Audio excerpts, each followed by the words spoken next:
John, thank you for coming. Of course, thanks. This is John Romero, everybody. Todd is bringing me guest after guest after guest. The last guy got your boner hard. The last guy was a dick doctor. Yeah. Was he like a pediatric one? No. He sold the device where it's sound wave and shock waves through your penis. Yeah. To make that thing harder, you can go through walls. Well, we're here not to talk about penises here. We're here to talk about finance. Yeah. John is a finance expert, and I've always wanted to. I've never had a finance expert on the show, and probably because I'm hiding and running from my own finances. But I see TikToks all the time, and my entire feed is like, there's this one guy, he gets on there, and he's like 25 years old, and he's like, are you 50 years old and have a ton of debt? Here's 4 things you can do right now. And I'm like, oh no, it's not too late. But yeah, tell me, how did you get into the world of finance? I kind of fell into it. Growing up, I grew up in LA. My dad did construction, 5 boys, stay-at-home mom, 2-bedroom, 1-bath house, the whole typical Latino LA story, or just anybody without money being born in any area without money. Right. And I was like, I want to make money. I want to have a good life. I want to take care of my parents, help out my family. I want the cars, the watches, the houses, the cars, the lifestyle, the dinners, everything. So I remember my dad taking me to the library, and they're like, well, he's going to have to get in finance somehow because those are the people who make money. Yeah. And this was before, we'd read encyclopedias, before internet. I'm 42, born in 82. I'm an elder millennial.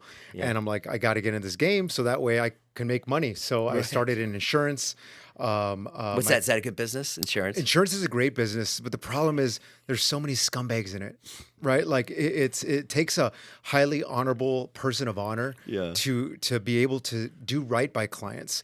And it's not even the advisor's fault, it's the company's fault. There's so much BS that goes into it that they don't tell clients, that they leave people out. Look at the fire stuff, right? Yeah. People are finding out, I had a trust and my trust wasn't on my insurance policy, so my insurance doesn't want to cover it. Right. My rebuild hadn't been done in 15 years, so I have 180 price per square foot for a rebuild when rebuild is 800 a square foot. But their insurance brokers or advisors aren't calling them and saying on an annual review, hey, it costs way more to rebuild, you need to up your policy, because what would happen is the people would say it's too expensive, I don't want it, and they would leave to go to another inexpensive one. Yeah. So insurance people are highly driven by money to retain clients, not to do what's best for people. I had life insurance for a while, and I couldn't do it anymore. My ex-wife got me into it. She was just like, we got to have this. And I was like, it was so expensive. For what? So here's the thing. If you had a good life insurance... I got a bounty on my head. Well, if you had a good insurance advisor, they would educate you on things you could do with it. For example, we can't tell people to do this, but it's a business. Right. You could sell your life insurance contract. How? It's called a life settlement. Okay. There's Warren Buffett has what's called a viatical settlement company. Yeah. So it's individuals that you want to sell your life insurance because you don't want to pay for it anymore. So a group of individuals, say Toddy and myself, want to buy your policy. You have $1 million policy. We'll say we'll give you $100,000 for it. And then when you die, you transfer ownership to us now. And when you die, we get $1 million tax free on the death benefit because we own your policy. No way. Mm-hmm. Warren Buffett has an entire industry called viatical settlements based on this. Everyone thinks, Warren Buffett's this nice, sweet old man. He has the largest company in viaticals. What's a viatical? A viatical is I take individuals. viatical. I took a viatical, and doctor. it was a really hard thing to explain. So it's an industry where people like you can sell their life insurance contracts to investors. Yeah. And then when you die, they get the death benefit because death benefit proceeds are tax free. Right. So if you get a $1 million, $2 million, $5 million tax free death benefit, say $5 million. In California, that's like $10 million asset class in someone in a 50% tax margin, a tax bracket. Right. So somebody in a 50% tax bracket gets a $5 million tax-free check from insurance company. When the person dies. When the person dies. But what if they get hit by a bus? What if they die of cancer? Right. What if they live for 20 years? You're still giving a small amount of money. So say you were paying $3,000 a year and we buy it for $100,000 and you live for 10 years. Yeah. Then we are $30,000 in. We gave you 100, we're 130 in. When you die, we get $1 million. We're still net positive $870,000 tax free. Wow. That's crazy. So there's so many options to do, right? There you could contact the insurance company, say, hey, I want to reduce paid up. I don't want to pay anymore. Can you drop my death benefit so I have something to give my kids? I just don't want to pay anymore. Right. There's all these options in there, but people just, like you said, give it up because I don't want to pay it. And insurance companies like, yeah, we got another one. Yeah. Here's a fun fact for you on that. Oh, damn. So get this. Out of all the life insurance sold in America, right, the death benefits being paid, only 1% gets paid out when people die because 99% of people are just like you. I don't want it anymore. It's expensive. Let me get rid of it. Yeah. So the insurance companies never have to pay the death benefits. They collect the premiums And all the year. they take the $30,000 I gave them over 3 Yep. years. And then thank you. We don't have to give your family money when you die now. Thanks for the money. We made millions off of it, billions off of it. So basically, what you're doing is you're a finance guy, and now you're trying to establish yourself as a TikToker or a YouTuber, right? Like become a guru. Yes. Something like that, right? Yeah, because here's why. Most people that are financial advisors cannot do what we're trying to do because they're boring and they suck and they have no skills and they're not entertaining and they're dorks. Right. Or they do things that, like, if you have somebody who works for a money management firm, all they want to do is manage money. That's it. Manage money. You don't need anything else. If you work with someone in life insurance is the answer to everything. Don't do anything else. Right. If you work for somebody that sells X product, X is the best. Everything else sucks. It's hard to find a comprehensive advisor who does it all. And so what I'm looking at things is, most time when I meet with people, I tell them to do things that I can't even do for them. I'm like, just go get an IRA on your own. Like, you're just getting started. It's not gonna help you with me doing it for you. But I don't make money on it. Right. And that's why no advisor does it. I just operate differently. Right. So I'm looking at it and saying, do I want rich clients? Every advisor wants rich clients, but 95% of people in America are not rich. Yes. And they don't have proper guidance to good financial advisors that are going to tell them what they have to do to make money. It is so easy to make money moves over time. There is no getting rich quick. Right. In finance, it doesn't exist. And if it does, it's luck. And I wish I had more luck. I'm in the game to get luck. I buy lotto tickets still because I want to get lucky. Me too. Right. Yeah. So it's like, people, I want to win the lotto. Well, when's the last time you bought a ticket? I was sitting on that couch yesterday and I was manifesting that I hit the lottery. But think about it, right? How many people, I wish I win the lotto. When's the last time you bought a ticket? I didn't buy a ticket. Well, you're not in the game. How are you going to win the lotto? I can't believe, Todd, you brought a finance expert that's telling me to play the lotto. Not only should you play the lotto, you should do sports betting. You should do crypto. Yeah. All these jokes don't tell people. That's all a way to make money. Right. But if they don't get... bet. Yeah. You what? Sports bet. I saw you the other day on Price like Price Picks, dude. Like, there's a great VP player development, Brandon Wooden. He does player development at Price Picks. Super cool dude. Yeah. There's a science. I asked him on the All-Star game, hey, if I'm going to do a bet, what do you think some good odds are? He's like, go Curry to win MVP. And I was in Vegas. I couldn't do it at the time because Price Picks is not allowed in Vegas. I'm like, oh, man. Sure enough, Curry got the MVP. I'm like, man, this is a science. This guy knew what was going to happen. Okay, so we got to just get out there and start gambling. Here's the thing, right? If you do it left. smart and say 1% of my money is going to gambling, 1% is going to crypto, 2%, 5%.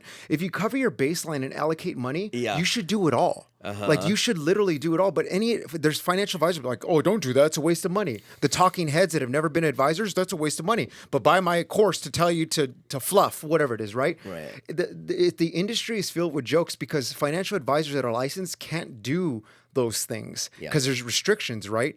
And people who are on TikTok, they'll regurgitate something, open a Roth IRA on your kids. Technically you can, but not average people can do that. Your kid has to have the ability to earn money. So if your kid's a model, they're earning money, but you just can't open a Roth IRA for your kids. Can you open a Roth for your kids and then pay your kids?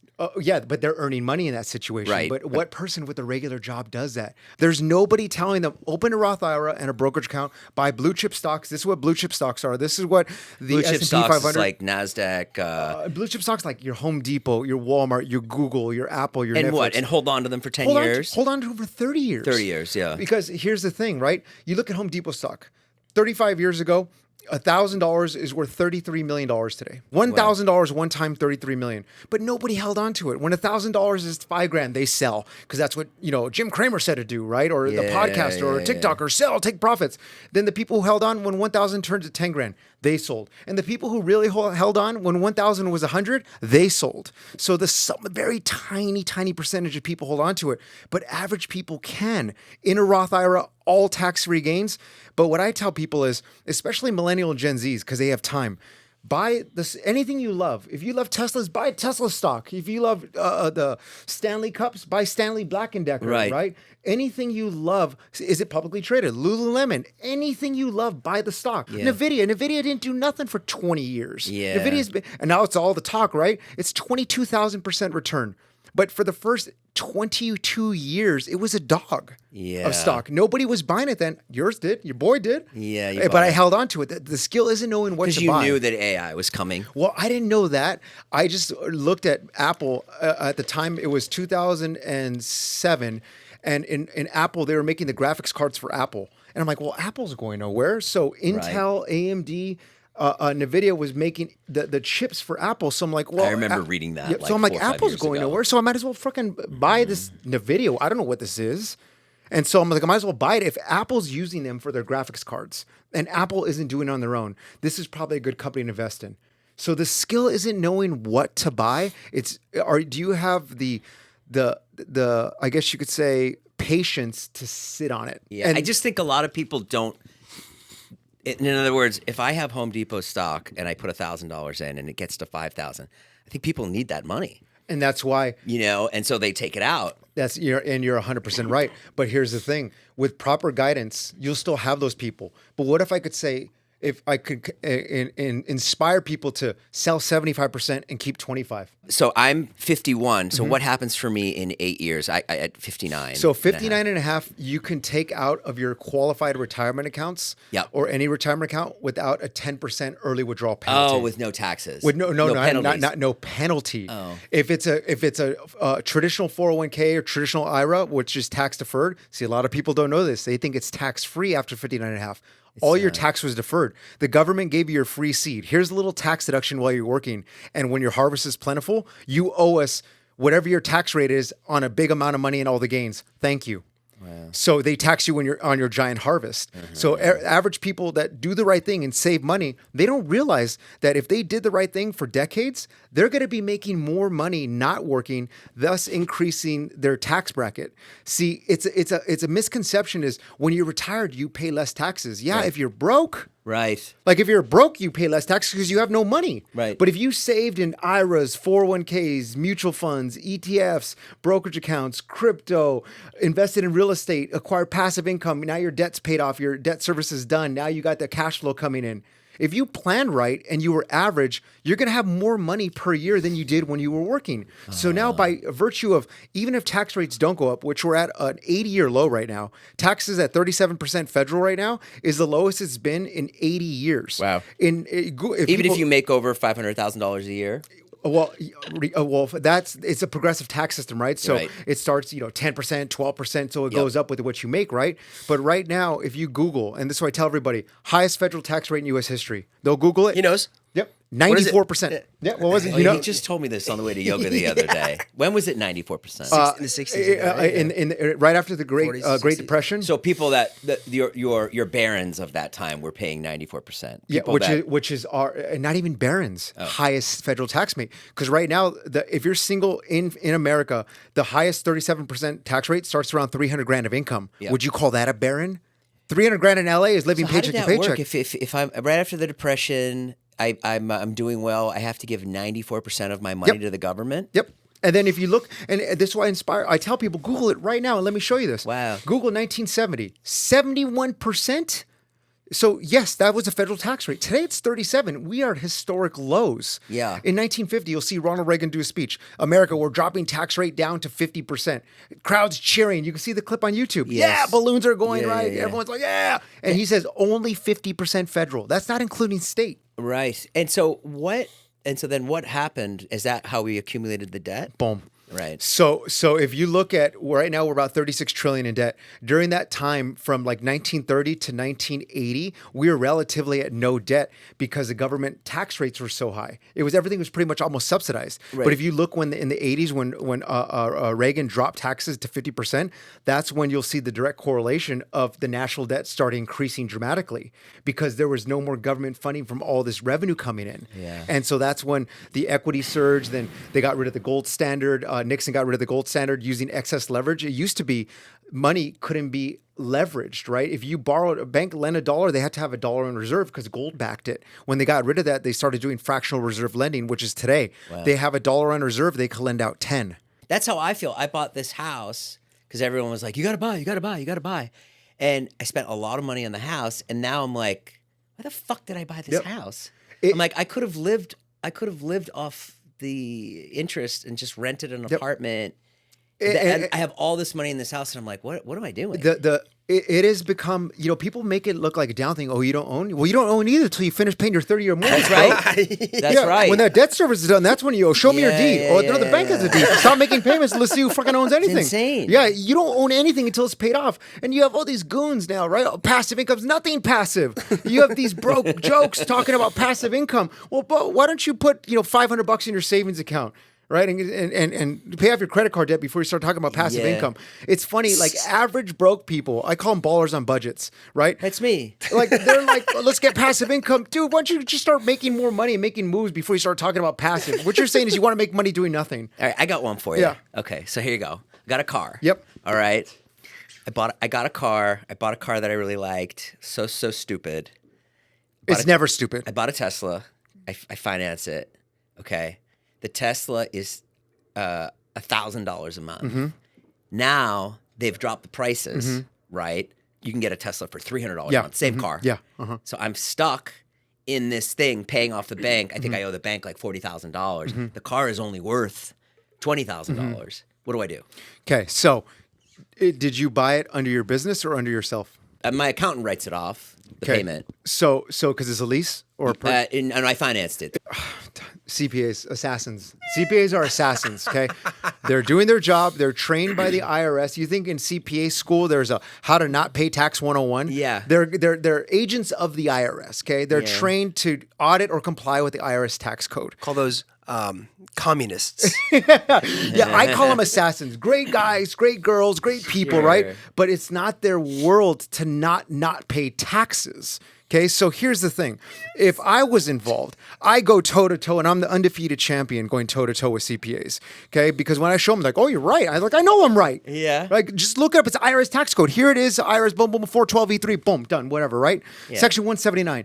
So when you are a business owner, which majority of people are not, right? I am. So average people don't get any benefits by buying or leasing, right? Right. So, but a business owner can. Over 6,000 pounds, you could use depreciation to write off against your income, ordinary income. Over 6,000 pounds. That's why most cars, 4Runners, Jeep Grand Cherokees, Tesla Model X, they're like 6,002 pounds, Yeah. 6,009 pounds. I see. They get over the 6,000 pound threshold because when you buy it, you could depreciate it and offset your income. Okay, so wait, walk me through that. 'Kay. So how do I depreciate So it? depreciation, and again, everyone's situation is different, right? Right. And they change the rules. But let's just say easy math, okay? And thanks to these TikTokers that blew the secret, the government has changed it where you could do like 80% now you could do. You used to be able to do 100, but they got smart. They're like, well, everyone's doing this, buying G-Wagons and depreciating off of income, right? Because these TikTok goons started giving away all our secrets that don't even know what they're talking What about. does it mean, depreciate? So this is what depreciation means. Say if you make, we'll use round numbers, okay? You're a business owner in California, successful, you make $1 million, Sure. okay? So say if you're gonna, let's just throw that, right? Easy number, right? Because it doesn't apply Let's say to this. someone who does $100,000 Yeah. as well, Yeah, right? yeah, So yeah. we'll use somebody that has a good income, okay? $1 million round number, because I don't want to do the math on 500. Gross or net? Gross, Okay, gross. gross. So gross, and say on $1 million, now you start writing off expenses. Yep. Okay. Your studios, your camera equipment, do your that. fuel, all these things, right? And so if you didn't have expenses, you would pay tax on $1 million. And say that $1 million, your tax rate is 50%. Easy math. You owe $500,000 in taxes. Yeah. But now if you write off $100,000 on expenses, on office allowance, on all these things, and you write off $100,000, now your taxable income is $900,000. Yeah. So now you pay tax on $900,000, right? Yep. So the trick is to find reasonable and ordinary expenses that you write off on your business. Now here comes the depreciation on a car. So say if you need to go to different shoots or you need to go this, it's a business use vehicle.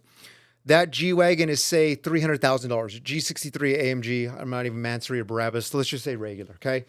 $300,000 now on that $1 million.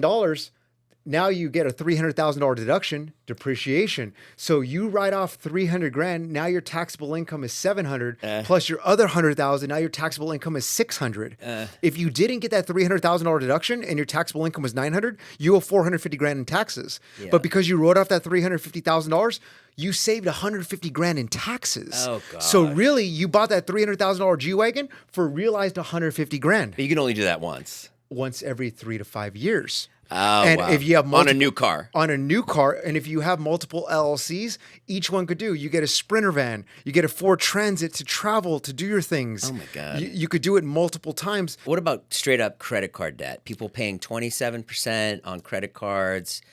Do you have any solve 100% for that? Yep, there's so many things, man. Good debt is good. Bad debt is stupid. Okay. If you have credit card debt because you're trying to impress someone, take them out to dinner, right? You're trying to buy some, I don't know. Have you seen my wife? She's gorgeous. Yeah, I no doubt. You're a beautiful man, silver fox, right? First thing I thought, man, this guy's great looking, right?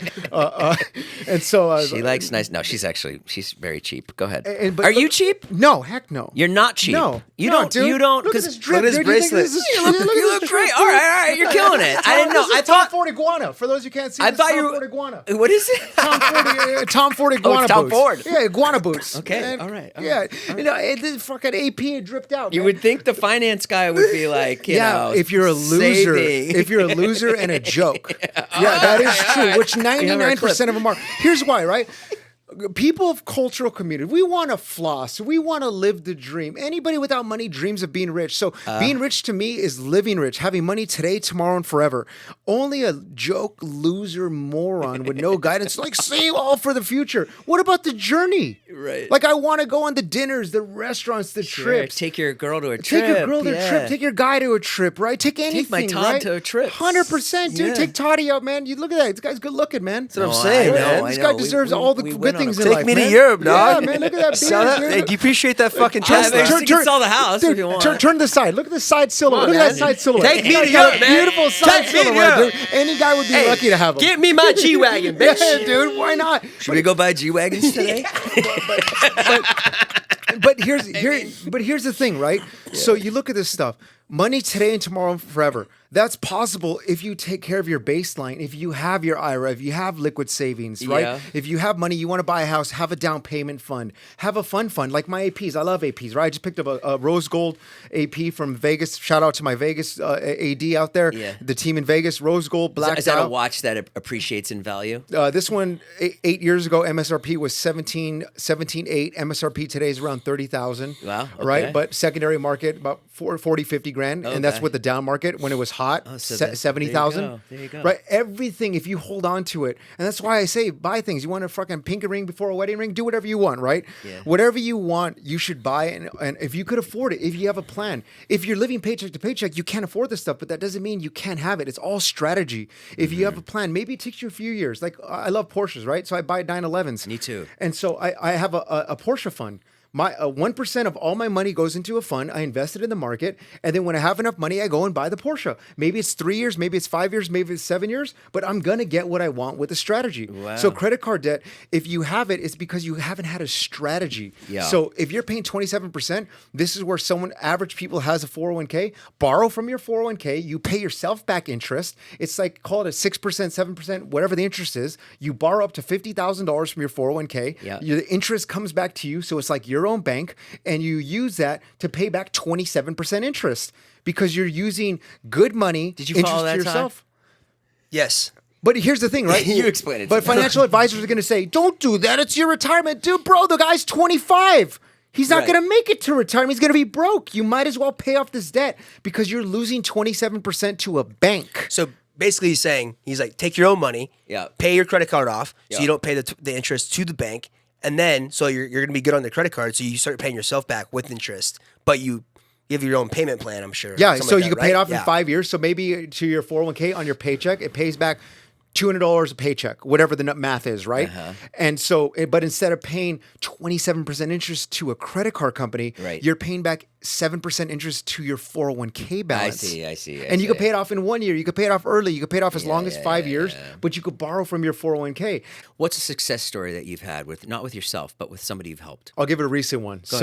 One of my ex-girlfriends, amazing person, she sent me a text and she's like, "I totally forgot you started this brokerage account for me back in 2006. Oh, wow. We put $200 in there. She forgot about it. It started with like the Scott Trade. Scott Trade got sold to another company, to like E-Trade. E-Trade got sold to Charles Schwab. It went through the ringer, right? But her account moved to the next one. And she's like, "I just got a call from Charles Schwab saying, hey, you have this account. There's been no activity in over 10 years. Wow. Like, are you aware of it? And she's like, no. She's like, oh yeah, John.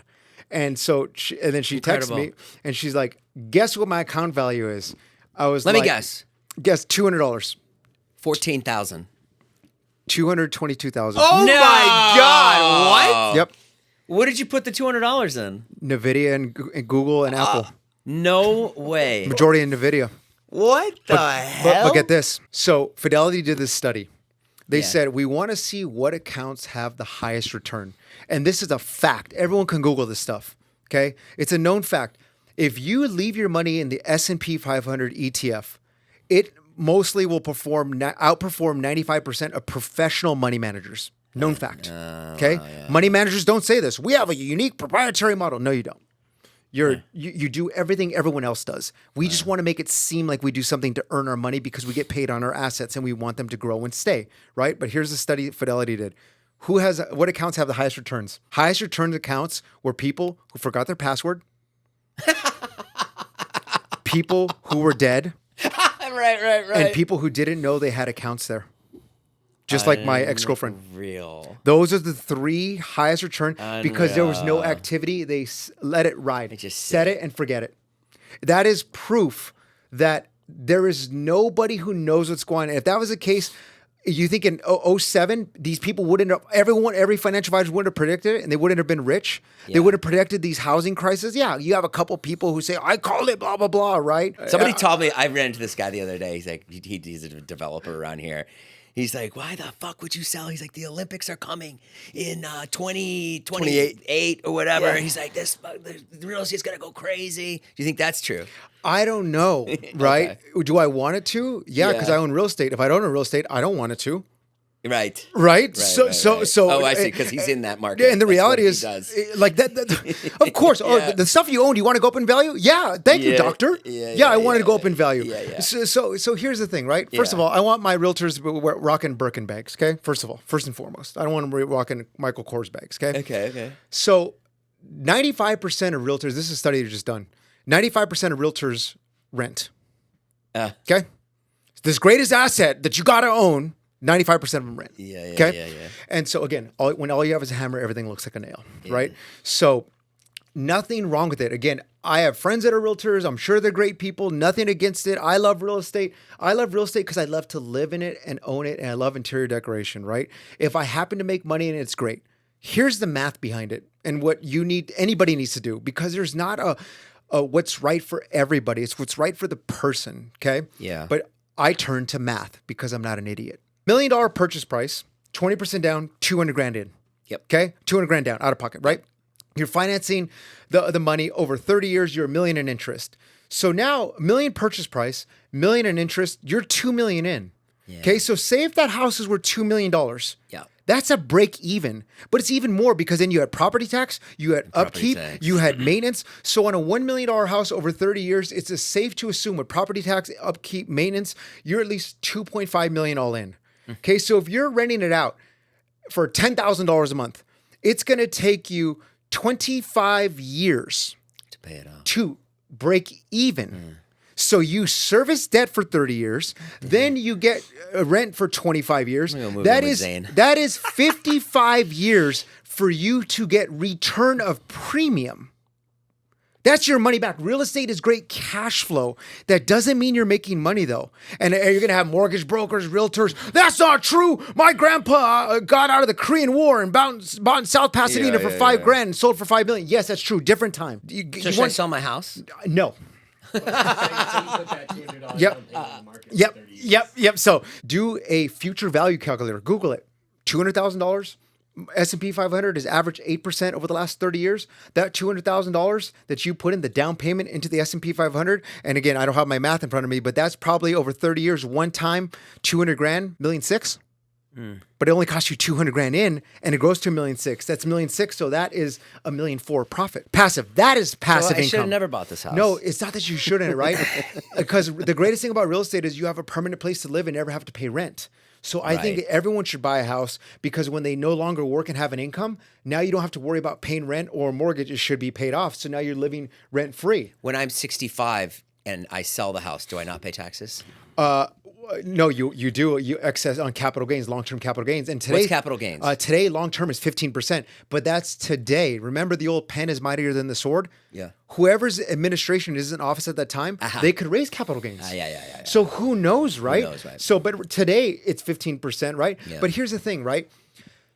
Real estate, the great thing about it, especially if you want to think about family legacy, if you pass it on to your kids, they get what's called a step up in basis. So say this place is worth $3 million. They inherit it at a $3 million basis. So you can depreciate this off your taxes. Like the G-Wagon. Yeah, like the G-Wagon. On a house, you can do accelerated depreciation. Smart, man. Smart and good looking. Right? No wonder why he's a young, hot wife. And so... and smart and good looking and didn't get a COVID check, right? Smart and good looking and didn't get a COVID check. He's bona fide baller. Bona fide baller. No COVID check. Smart and good looking, right? So equals hot spouse, hot wife.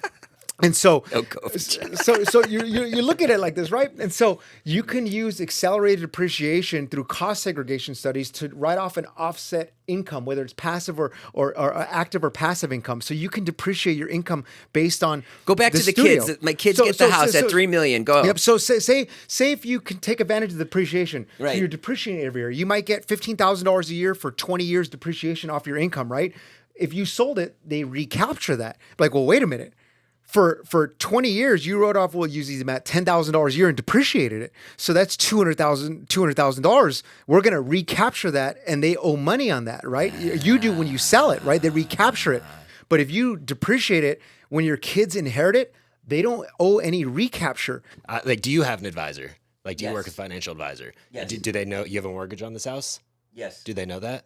Oh, yeah. Have they ever told you to maybe do biweekly mortgages payments? Todd just told me about that. Okay, so Todd, the good-looking, fun dude. Bi-weekly mortgage. What's the advantage of a bi-weekly mortgage? So prime So example. basically, a bi-weekly mortgage would mean you make 2 payments per month instead of 1. Yeah, so Okay. look at it like this, okay? This is the sine qua non in Latin, without which not, if you will. Okay. Okay. The one thing in a system everything depends upon, a foundation, okay? I love my philosophy and rhetoric.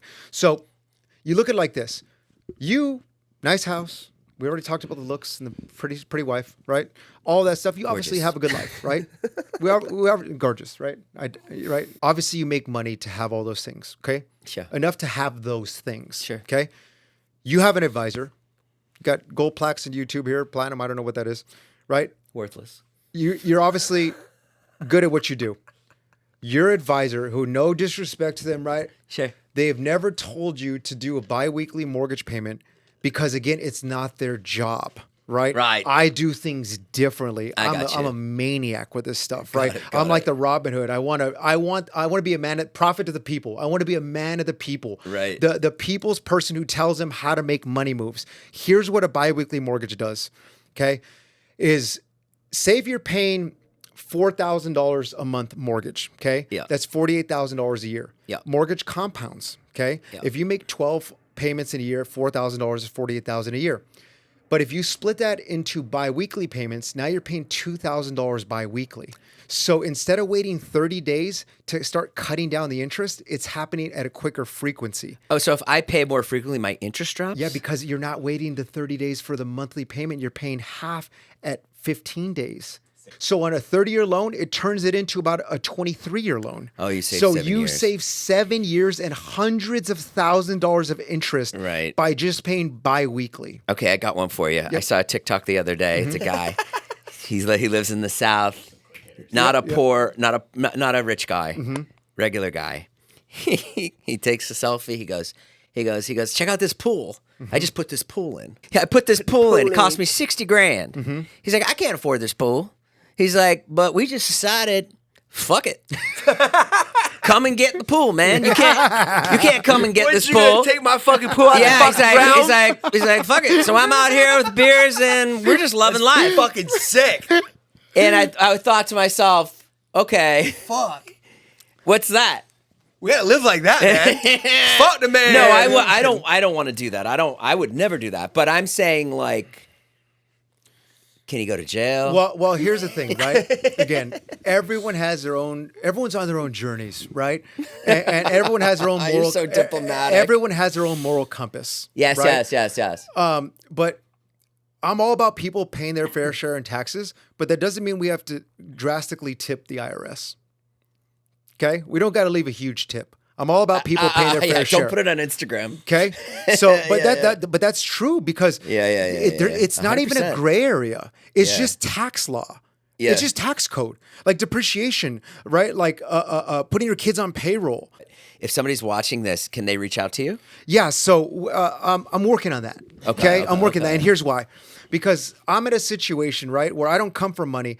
I love working with rich people, right? They're fun, they're amazing. And this whole thing is I'm Mexican, 7th generation Angelino, right? It just families from LA originally. This used to be Mexico, believe it or not. You think white people named everything in Spanish, right? Right? So San Diego Los Angeles, right? Like that wasn't named by white dudes, right? That was named by the Viva la raza, baby. Yeah, my grandpa. But the thing about white dudes in LA are different, right? White dudes in LA are more Mexican than most Mexican people, right? I don't speak Spanish, dude. I'm a coconut, right? I know the culture, right? I'm brown on the outside, white on the inside. I'm a coconut, right? I don't speak Spanish. All my buddies are white. They speak Spanish, man. We go to Mexico. They're saying, oh, the gringo speaks Spanish. The Mexican kid doesn't. And so LA white dudes are like one of us, right? Like they love tacos and spicy food more than majority of Mexicans, right? Or just white people in general, right?